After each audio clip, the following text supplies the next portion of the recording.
அந்த இடம் அமைதியாக இருந்தது. காற்று கூட சுவாசிக்க தயங்குவது போல. ஆனால் சிறுவன் மட்டும் பார்த்து கொண்டிருந்தான்.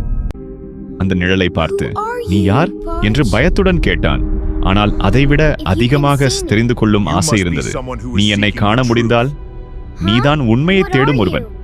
நிழல் அவனை சுற்றி மிதந்தது, காற்று அதோடு பேசுவது போல.